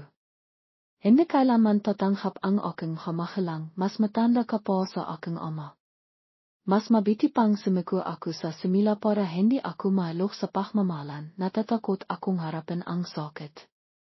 Hikayatan ko ang iyong kamahalang, tatanghapin nila tayo. Timanghan ko sa aking kamata at sakitin ako, maumo ba ako? Iwag mo akong pilitin, sinasamo ko sa iyo. Ano ang saysayang itanong mo sa akin ito? Mahalaga ito sa akin at sa iyo, ito ang pendasang kaligayahan, sabihin mo sa akin ang totoo. Kung mahal kita, mayroon bang animang ibang resulta? Hindi rin tayo maaaring magsama, napakamahigbit ng panlipinang kailangan kaya natatakot ako. Maraming pagkakaiba. Kung mahal mo ako, sabay nating puprotektahan ang ating pag-ibig. Kung mahal mo ako, kisang loob kong gagawin ang lahat para maging masaya tayo, naintindihan mo. Iwag mo akong hayang makisa sa pag-ibig. Hindi kasalanan ang pagiging matanda, mailan ko na hindi ako tatanggapin ang iyong kamahalang, hindi ka rin tatanggapin ang aking anak dahil mas bata ka sa kanila. Marami tayong harapin na makahatlang sa hinarap, ngunit hindi ako nakalala, sa buong bihay ko na bihay ako para sa kanila, ngayon gusto ko lang mamihay para sa aking sarili. Hindi tayo maaaring mamihay na masyadong nakalala sa pakiyasang ibang tao, sundan mo kung ano ang sinasabing iyong peso. Sobrang natatakot ako, dahil hindi ko maisip kung ano ang magiging hinarap, natatakot akong saktan mili ang aking kamahalang. Aku lang ang kanilang isang anak na baba, minsan ko nang nakawa ang kamakilang na alala dahil sa pag-ibig, kailangan kong humaling mahigit 2 taon para humaling ang sikat sa aking puso, natatakot ako na kapag kasama kita. Makikilat ang aking kamakilang kung may mga repagsisisihan ko habang bihay. Tulad ng sinabi mo na hindi ka rin tatanggapin ang iyong mga anak, maring inisip nila na sakim ako sa material at hindi talaga kita mahal. Ang ating sakabal ay ang pamilya sa pag-isip tungkol sa hinaharap, hindi ako nanghangkas na harapin ito. Manalig ka sa ating pag-ibig, magpakatatag ka. Sa pagtingin sa maliit na balikat ni Lani na nanghanginigdal sa takot, limapit si Mirtimang kay Lani para halikan at magbigay katiyakan sa kanaya. Mahinaon niyang sinabi, nang maliba ang sakit ng aking asawa, liba akong naktisa, sa loob ng mahigit 20 taon na kalipas, nabiyay lang ako para sa trabaho at sa aking mga anak, hindi ko kailanman naisip na magpapakasal mili. Hindi ako natatakot na baliwalain ang panghako ko sa aking imong asawa, ngunit hindi pa ako nagbigas ng peso sa siniman, hanggang sa makilala kita, alam kong tutuwing nagmahal ako. Himingi din akong pahintulot kay Falay na mahalin ko at pakasalan ko, kahit na gusto niya na mayroon akong makakasama. Nakikita mo hindi madaling hanapin ang kaligayahan. Pinipina mo ba ako dahil matanda na ako at hindi karapat-dapat sa iyo? Kung ngayon ako na ang atras at hindi ko na babanggitin pa ang tungkol dito. Hindi yan ang ibig kong sabihin, nag-alala lang ako na hindi malalampasan ang aming pag-ibig ang makahatlang mila sa pamilya. Sumandal si Lani sa balikat ni Mirtimang at imiyak, inalo siya ni Mirtimang, hiwag kang mag-alala, ako na ang bahala sa lahat. Okay, naniniwala ako sa iyo. Pagkawi nahirapan matilok si Lani, palagi niyang inisip ang sinabi ni Mirtimang. Napaktanto niya na napakatutuwa niya, napakatatag, mayroon ding determinasyon sa pag-ibig. Tama ang sinabi niya, dapat tayong mabiyay ng noon sa ating damdamin. Naktit siya kay Mirtimang, sabay nating harapin ang lahat.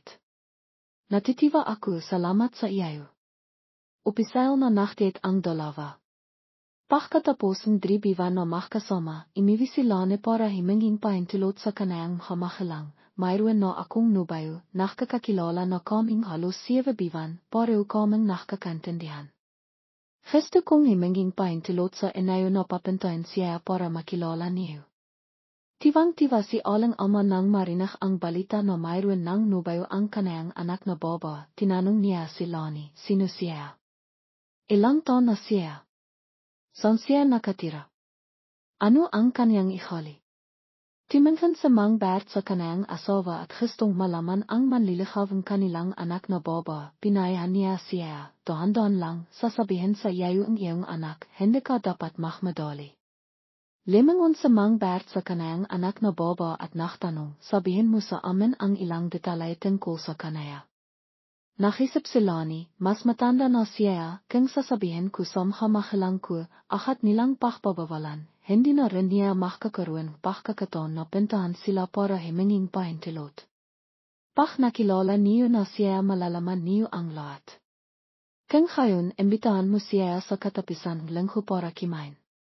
Okay tay. Nahanda si Mirtimang pritas, so, alakat kijk para makilala ang kanayang magiging kabiyanan, sina Mangbert at Aling Ama.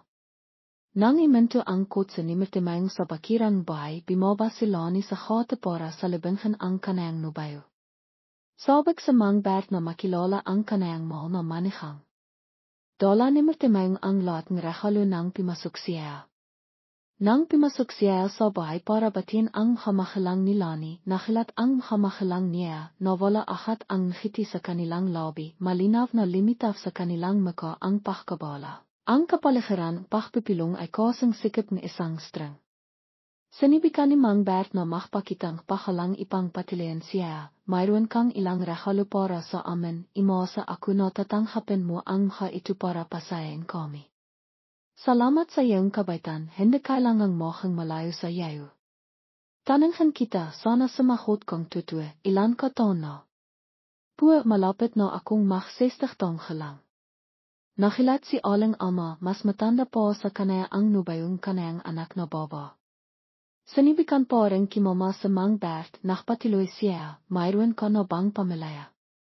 Pue nach karoon akong isang asawa tatlong anak, mahigit 20 taon na ang nakalipas nang namatay siya, Myroon no ring Pamelaya at sariling karera ang aking tatlong anak, sa kasalikian ay singleparan ako. Mahal ko si Lani nang tapat kaya ayaw kong maksinang halang sa inayo, imasa ako na papayahan ninayo akong makasama kami ni Lani. Pag-isipan mina naman. Kailangan namin timbangan ito ng mindset. Dati nasaktan na si Lani sa pag-ibig kapag kasama siya, masisihiro mo bang magiging masaya siya? Maliban sa hindi ko kayang maging bata pa para maging katimbas ni Lani, kaya kong ipanha ko sa inayo ang lahat. Matagal na rin na wala ang iyong asawa, bakit hindi ka nakapagkasumili? Hindi ko ikakabli na biyay ako sa aking trabaho, nang hakurin ako na panhanghalahan ko ang aking mga anak. Ngayon ay mayroon na silang sariling bihay. Nang seryoso ang aking sakit sa peso, nagkaroon itang na loob si Lani sa akin na tinitulungan ako, palagi kong inisip na iyon ang sani kaya mayroon akong nakakakilala tungkol kay Lani, dahil pareho kaming may pasakit sa pag-ibig kaya mas madaling mag-empatisa sa isa't isa, mula noong iyon nalaman kong mahal ko si Lani, maraming beses na akong nakipaglaban na ipahayag ang aking damdamin at kumbinsihin si Lani na sumang-ayon. Marami akong pagkikilang, imasa ako na payag kayo na tanghapin kami. Pag-isipan mina naman. Di malafkan ngayon kailangan naming alahan ka ng mayos. Mga orang pumunta sa terasa para kimain kasama kami.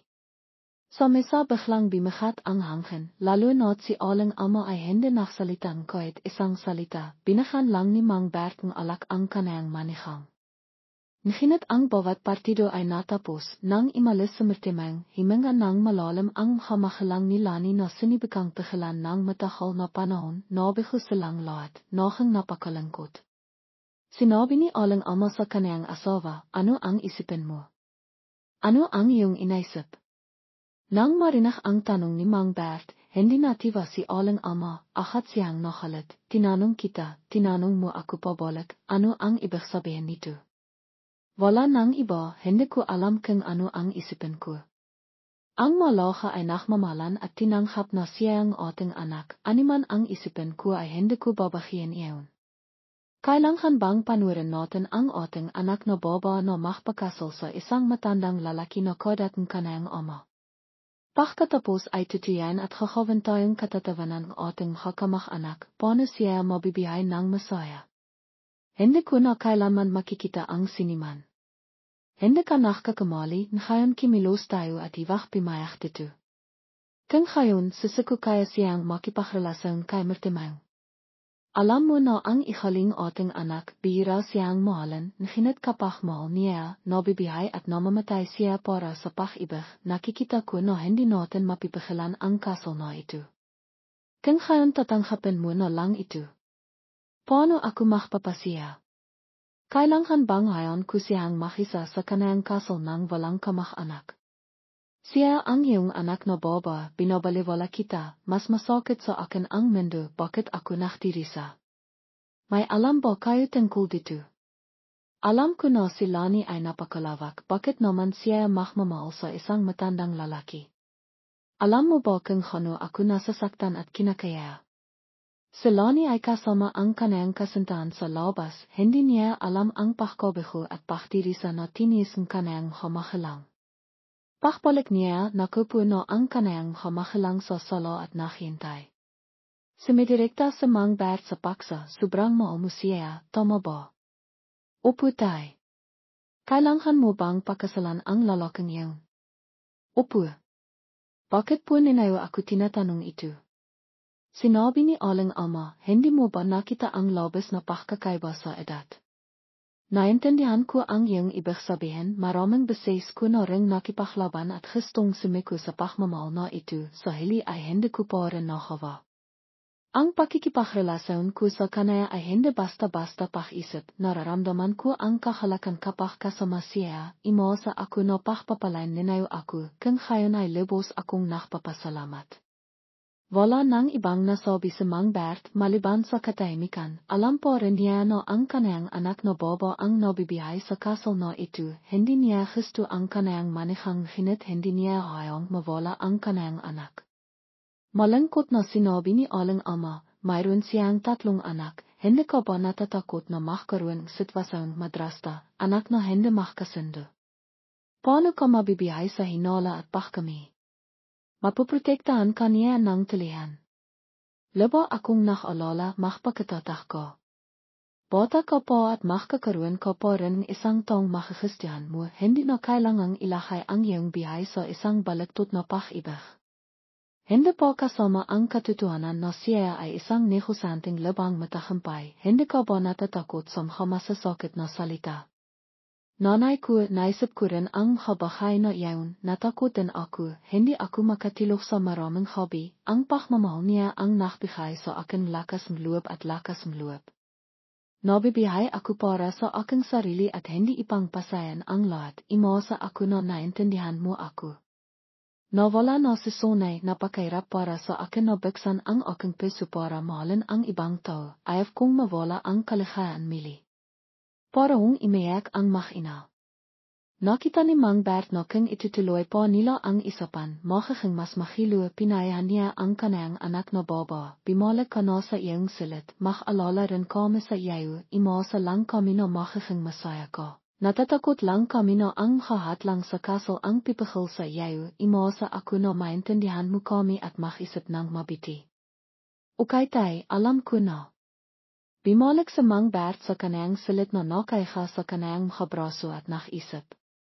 Mila pagkabata hanggang ngayon, hindi po kailanman pinakalitan ni Lani ang kanayang mga makilang, hindi po rin siya kailanman nakpahayag ng isang determinadong pananaw at madali, mahal na mahal niya. Kung pipilitin niyang magpakasal, ang resulta ay magiging kakilakilabot, bikas kailangan kong imanap ng paron para hikayatin siya, kayan pa man ng isang anak na baba lamang siya.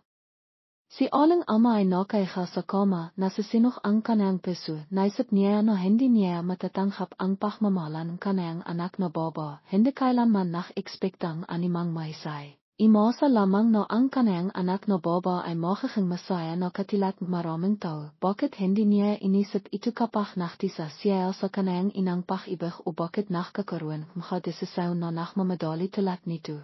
Paano ang kanayang kaligayahan sa kanayang buong bihay? Bikas kailangan kong hikayatin siya na higit pa. Nakaalala sina Mang Bert at aling ama tungkol sa pag-ibig ng kanilang anak na baba, imasa silang masaya ang kanilang anak na baba at hinit makasalanghat ang kanilang mga inisip, akap nila ang pag-alala na hindi sila makatilok buong hobby. Kinabukasan, nahanda si Lani na pumunta sa trabaho, malungkot na sinabi ni aling ama, bimahal kang ilang sandali, gusto kitang kausapin. Okay. Isipin mo ang kasal, hindi ako nakatulog kagabi. Pamanan nilinaw ko sa iyo kahapon, imasa ako na naintindihan mo ako. Pagkatapos magsalita ni Lani imalis siya sa bahay, iniwan si aling ama na nakaalala at halit. Hindi nang khas na magsalita sa Mang Bert na nakakilimihanan. Palit-ilit niyang inisip ang tungkol sa kanayang anak na baba, sa hili ay sinabi rin niya sa kanayang asawa, hindi mo tinatanggap ang kasal ng iyong anak na baba, nasasaktan ko ba? Ang iyong anak na baba ay nakapapakasal sa isang lalaki na kadat ng kanayang ama. Kung makpimilit pa rin siyang makpakasal, hindi ako kailanman dodolo. Pakisipan mo mohang ano pa man, isa lamang ang anak na baba mo, minsan lang siya makpapakasal sa kanayang buong bihay. Kung kakawin mo ito, sasaktan mo ang iyong anak na baba. Nakapagpasaya na ako, hiwak mo na akong payan. Ang paglapit ni Lani kay Matimeng ay nakpabaho sa pakiramdam pamilya na hindi na ganong masaya tulad ng dati. Pumipinta siya sa trabaho ng moha at imiwi ng hili araw-araw para maiwasan na makita ang kanayang ina. Ayaw niyang makipag-argumento sa kanayang ina at pagkatapos ay nasaktan ang kanayang makilang at anak. Si aling ama ay limalayo sa pagsang-ayon sa kanayang anak na baba, madalas din siyang hindi makatilok na maya din siya. Sa pagtingin sa kanayang ina na nakaalala tungkol sa kanaya, nakaramdam pagkakasala si Lani, ngunit hindi niya kayang balansen ang kanayang pamilya at ang kanayang pag-ibig. Peminta siya at naniran sa bahay ni Gina para balansen ang kanayang kaluban.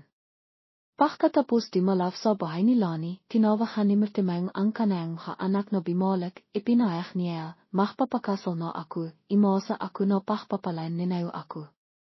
Masayang nagtanong ang anak niyang si Trina, sino siya, ama. Makikilala ninayo kapag nakita na kayo. Nang dumating si Lani, nakilat ang anak ni Mirtimeng. Malamang na sinabi ni Jiro na kanayang ikatlong anak, ama, may mali po ba? Hindi ako nakakamali, napag-isipan ko na itong mabiti sa loob ng mahigit 20 taon na natipat ko ang aking pangako sa iyong ina, tinapos ko ang aking responsibilidad sa inayo, kayo ay mayroon ng sariling karera at kaligayahan. Dapat din akong magkaroon ng sarili kong kaligayahan. Nagsalita si Kevin ang bunso ni Mirtimeng, ilang taon na siya, ama. 27 taong lang, mas bata pa siya sa iyo, tatawagan mo ba siyang nanay, ama? Hindi ako sumasang-ayon. Nagmasak ng sandali si Trina at sinabing, saan ka nagtatrabaho? Sa Finta-Tuazon private hospital. Itinaboy ang kanayang labi ni Trina at imensulto, hano katahal mo nang nakilala ang aking ama. Halos 7 buwan na. Handa mo, tiyak na marami kang mapagpipilian, bakit mo pinili ang ama ko? Dahil mahal ko siya. Mahal mo ba ang ama ko o ang kanayang pera? Sa sobrang kalipitan ng kanayang anak sinakawan ni Mirtimeng, timahal ka ba? Himingakan pamanin kay Lani sa hinarap kailangan mong ikalang siya. Hindi ko siya nanay, hindi ako tatanghap sa kasal na ito, iwak mong asahan na pakikitinhian ko siya ng mabiti. Tatanghapin mo o hindi tatanghapin ay papakasalan ko pa rin si Lani, tinawahan ko kayon para ipalam sa inayo at hindi para pakisapan. Tumayo ang anak ni Mirtimeng para imalis, nakbalik pa si Kevin para alipastain siya, imalis ka sa ama ko, bibigyan kitang pera, tawaran mo. Ang panlilibak ni Kevin ang nakpila sa mukha ni Mirtimeng, sinampal niya ang kanayang anak sa pisngi. Lalo pang nakalit si Kevin at inalipasta si Lani, ang ama ko ay kadat ng iyong ama, sinasabi mo na mahal mo ang aking ama, anong iring pag-ibigyan? Hindi ka ba nakakaramdam pagtawa? Iwak kang mahing bastos na iya ako. Sumingit si Jiro, maaari kang magpakasal sa kanaya, ngunit hindi mo siya dapat ibahagi sa iyong aman. Masaudo ka ng mahirap, paano mo nasasabihan? Iyon ang aman iyong ama, wala kang karapatang makialam. Bakit naman hindi? Ama, iyon ang parteng nanay ko na kalimitan mo na bakang. Paano namatay ang nanay ko? Jiro, matahal nang namatay ang iyong nanay, bakit hindi ka nakapapakitang pang-inawa sa akin, mahigit 20 taon na akong nakisa, bakit mo ngayon pinakpawalan ang pakikipagrelasyon sa akin? Bukod pa rito mas bata ka pa sa akin, kaya hindi ko matatanghap, sa pagtingin ko sa iyo alam kong isa kang huldiger, hindi ka ba nakinala sa kanaya? Ang lahat ng nangyayari ay nakatilong kay Lani na maunawan ang pag-alalang kanayang ina, sinabi niya kay Mirtimeng, sa tingin ko kailangan ko minang bimalik. Atit na kita. Ako na lang. Alam ni Mirtimeng na nasaktan si Lani, mahinaon niyang sinabi, ayusin ko ang lahat, iwak kang mag-alala. Okay, naniniwala ako sa iyo. Nang imalis si Lani, sinabi ni Mirtimeng, hatiin ko mina ang hakayamanan sa inayo bago ako magpakasal, ano sa tingin ninayo? Walang sinabi sina Trina, Jiro at Kevin. Inaasahan ni Mirtimeng na mangyayari ang hakakilakilabot na bahay kaya initisan niya ang abogado na dumating. Iniayag ni abogado Leo ang lahat ng aman na mayroon si Mirtimeng. Sa pamamagitan ni abogado Leo ang pamanang ari-arian ay nakbenta sa bawat individual, pagkatapos ay sinabi ni Mirtimeng, kung nak-alala kayo sa aman non ngayon, hindi ninayo na kailangang mag-alala. Pagkatapos nito mamihay lang kayo ng noon, kung makatakbo kayong animang pahirap, hindi ako tutulong. Pagkatapos ay wala nang sinabi ang tatlo, tahimik na silang imalis. Napakisapan nila na dapat nilang imbestigahan ang aman ni Lani. Ang resulta ay wala siyang animang aman at walang pahalaf sa kanayang bank account, kimama sila. Naalala ni Mirtimeng ang paraan ng pakikitungo sa kanayang anak at ni Lani at nasaktan siya. Hindi inasan, ang anak na isinilang niya, ang labis niyang minamal, ay tinitingnan lamang ang kanang aman. Hindi pa nila naisip na makisa at malungkot siya sa loob ng maraming taon. Sa wakas, hirap siyang makahanap ng isang tao na nakmamahal sa kanaya, nahinat nakakita siyang isang malungkot na pangyayari. Iniwi sila ni Mila sa bahay ni Martimang sa bahay ni Gina. Nakaiha siya sa kama at niyakap ang kanayang mukha na imayak. Nang makita ni Gina ang kanayang kalangkitan, nagtanong siya, anong nangyari at imayak ko? Pamanan sa yayo, matahol ko nang itinaho sa yayo. Mahal ko ang isang tao na mas matanda sa akin, parang pinipigilan pamilya namin, nasasaktan ako. Sobrang lungkot ko dahil hindi ko alam kung paano ko ito gagawin. Sino ang tao yun? Sa mafinta tuwazon. Labis na nahilat sa Gina, malinaw na limitaw ang kawalan ng kaligayahan sa kanayang mukha. Lani, sa tingin ko dapat mong isipin itong mili. Maganda ka, may talento at bata, napakaraming pagkakataon para magkaroon ng kaligayahan. Bakit mahal at magpakasal sa isang matandang lalaki? Hindi ka ba nakakaramdam ng kapaslanan? Sa piling niya, kaya kong mohang sarili ko palahing masaya at komportable. Mila nang mawala si Sonay, hindi po ako nakaramdam ganitong kapayapaan. Imasa ako na naintindihan mo ako, Gina. Walang pagkakaiba sa pagitan ng edad sa pag-ibig, ito ang pagkakaisa at pag-inawa. Nakakaramdam lang akong pagkabak sa iyo. Kapag 40 taong gelang ka na, kung namatay na siya sa sakit, paano ka mabibihay? Hindi ko maisip yun. Ang mahang masaya sa taong mo ako ay nakakapino sa akin. Ang hindi mailigtas sa Sonay ang nakdulot sa akin pagsisisi. Kung ang araw na iyon nakpakasal kami ng mas moha, kung hindi ako masyadong nakatun sa aking karera, maring hindi nangyari ang nakalilungkot na bahay. Ayaw kong palampasin ang kaligayahan, Mili. Halit na halit sa Gina. Ang tanga mo. Sa susunod na araw, ayusin mo ang iyong gagamit at imiwi ka. Sa hinaharap, hiwag na tayong makita, Mili. Hiwag kang mahalit, hiwag mo rin akong pababayan. Ikaw lang ang matalik kong kaibigan. Hanayan ka sa akin at nasasaktan ako. Hindi mo ba ako nainawan? Sinimilan mo na ang isang kasal na tulad niyan, dapat mong asan ang habahay na maring mangyari. Kung hindi ka nakikinig sa payong lahat, kung ngayon paminta ka at magpakasal sa tong iyon. Hindi nakatanggap si Laning over Mila kay Gina, nawalan din siyang kanayang matalik na kaibigan, wala siyang choice kaya nakpasaya siyang imiwi. Pagkatapos malitas ang mga problema sa pamilya, paminta sa Martimang para hanapin si Lani. Makasirang nagsisisi, hindi maintindihan ng aking mga anak, hiwag kang mahalala. Nalitas ko na ito, ang hinihintay na lang ay ang sahot Mila sa iyong mga mahalang. Ayaw kong itago sa iyo. Hindi nakastihan ang aking hamahalang ang tungkol sa atin. Ang inalalang aking ina ay nangyari nun ngayon. Kung magpapakasal tayo, maring hindi siya dadalo. Ang simila pa lang ay mahirap na. Gusto kong malaman kung ano ang iyong inaisip. Mauparan kita, gusto kong makasama ka. Para sa akin sapat na. Salamat sa iyo sa palahing paniniwala sa akin.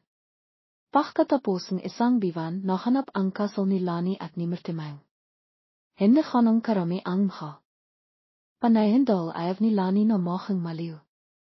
Hindi dimalo si Aling Alma dahil nasasaktan siya, pinamingyan lamang ni Mang Bert ang kanayang anak na baba sa pasilayo.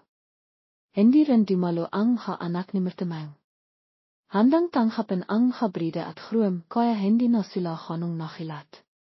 Nakaramdam lamang kalangkitan si Lani dahil ang pinakamalakang araw sa kanayang bihay ay hindi pinakbolang kanayang ina. Ang pinaka nakakalangkot ay hindi rin dumalo sa Gina. Pilit na inasahan ni Lani, hindi nakpakita sa Gina. Nasaktan si Lani, hindi ka ba dadalo sa aking kasal? Nakakalit ka ba at pinabayaan mo na ako? Sa araw ng kanayang kasal, hindi naranasan ni Lani ang hanap na kahalakan. dal naka met nia ang kaligayan naka tilaten ibang mhababa, naktataka siya kang nakamaliba siya sa pagmamahal at pagpapakasal sa isang mas matandang lalaki kaya gusto nilang tumalikod. Alam ni Mertemang no nalilingkod ang kanayang asawa, inalo niya, kapag nami ay tayong masaya, maintindihan at tatanggapin lang tayong iba. Iwag ka nang mag-alala at maging malungkot. Ang kaligayahan ay ang limika nito, iwag kang masyadong mag-alala sa sinasabing iba. Okay, alam ko na. Pagkatapos ng kasal, dinala ni Mertemang ang kanayang asawa sa Europa. Gusto niyang paminta rito para mahunaymuan, imasa siya na magiging masaya at komportable sila ni. Nang mamihay sila ni kasama sa Mertemang, napaktanto niya na napakamolalahanan niya, napakadetalyado at buong piso niya sa pag-alaga sa kanaya. Ang pagmamahal kaniyang asawa ay nakpasaya sa kanaya. Pagkabalik nila sa bansa, sa loob ng isang pagkain pamilya, sinibikan pa rin ipakita ni Trina ang kanayang pagkayamot kay Lani, makang hindi pa tayo dinala ni tatay sa Europa.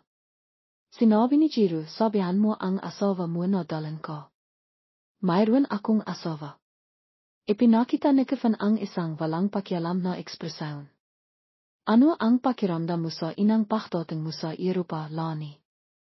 Ayaw na tawahin tatay at ng asawa ang kanayang mga anak na babawian mahanda. Ipinapakita ko na wala akong kinalaman sa mhayan kung ano po yan. Si Trina naman at may pasiboling sumagot at pilit na nakpapasalamat. Masaya, daw niya itong ibabalik sa makakahanapan mhatong labis na nanghibabaw dito. Alam na ni Lani mila sa kanayang nahing trabaho kung siya ay kinakabahan at kung ang mga ito ay nangyayari dahil sa kapakanan kanayang trabaho at kalangkitan ng siya ay walang kasahiradihan. Dahil kung naipapasa ang kanayang hakamit sa kanayang katilong ay maayos ito. Nakita niya naman ang halit sa kanayang mga anak kaya siya ay sinindo at sinakawan. Hindi ako nakbibiro kung alam mo sabihin mo na kung ano ang iyong sasabihin. Iwag mo akong paklarian. Kung mayroon kang hindi mayahatid sa amin ay papahintayin kita sa amin.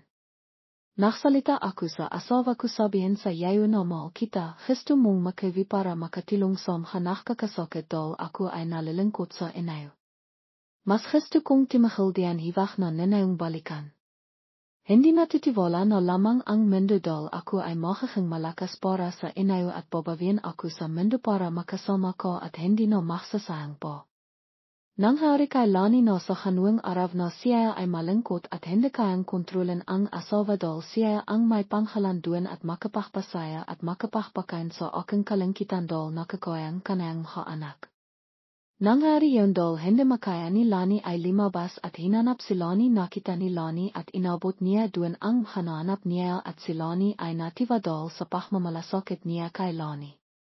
Pagkalipas ng kanuang araw kinihol niya ang halos ng isang buong linggo na nakaratay na at hindi na siya nakakain o nakatilok.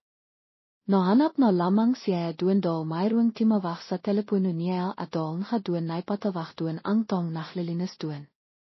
Nang malapit na ang pinakailang parteng kanaya ay nakipag-isap doon siya at sinabihang, alam mo ito nakaroon ako doon ang napakahanda at napakasayang biyay kasama ko ang lahat ng mga ito ay ang nararapat lamang sa atin dahil ito ang dapat na mangyari at ang handa hindi natin naintindihan matagal. Nang maayos na silang makkusap doon ay imalis na siya at nakpasaya na maktrabaho sa mga iba't ibang bahaging mundo at sa isang bansa kung saan ay makakapag-aral akong maraming makakahanapan. Mila nang makilala niya ang isang lalaki na doon ko na lamang nakilala at nasabi rin sa kay Mertemang. Pagkatapos nagkaroon sila ng mga problema pero doon ay sa kabilang banda naman doon nakatilong sa kanila doon para maging mas madaling mahawa ang kanilang dapat mahawa. Nang maayos na ang kanilang hinahawa ay palaki na silang bimabalik kay Lani at may kinihol niya ng maraming taon at hanggang sa pinakaili ay sinamahan niya ito at nang imabot sila sa kanilang 13 taon ay pareho silang masaya.